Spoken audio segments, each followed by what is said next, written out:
മരുപ്പച്ചയുടെ തീരം തേടി മണൽക്കാറ്റുകൾക്കൊപ്പം ഉരുളാൻ ആ തുകൽപന്ത് വീണ്ടും അറബ് നാട്ടിലേക്ക് എത്തുകയാണ്. കാത്തിരുന്ന ആ പ്രഖ്യാപനം. ഫിഫ പ്രസിഡന്റ് ഗ്യാനിയോ ഇൻഫാന്റിനോ ഇങ്ങനെ പറഞ്ഞു: മബ്രൂക്ക്. 2034 will be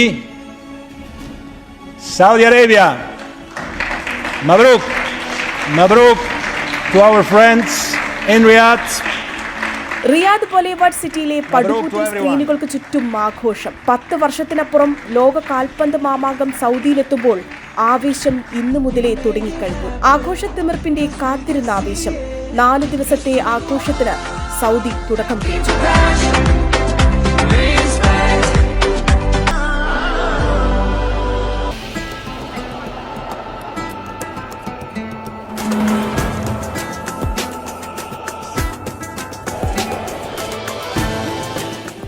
ലേല ചരിത്രത്തിലെ 500-ൽ 419 എന്ന ഏറ്റവും ഉയർന്ന സ്കോറോടെയാണ് സൗദി അറേബ്യ യോഗ്യത നേടിയത്. ഫിഫയുടെ 25ാമത്തെ ലോകകപ്പാണ് സൗദിയിലെത്തുന്നത്. സൗദിയിലെ 5 നഗരങ്ങളിൽ 15 സ്റ്റേഡിയങ്ങളിലായാണ് ലോകകപ്പ് ഉദ്ഘാടന സമാപന പരിപാടികളും മത്സരങ്ങളും നടക്കുന്നത്.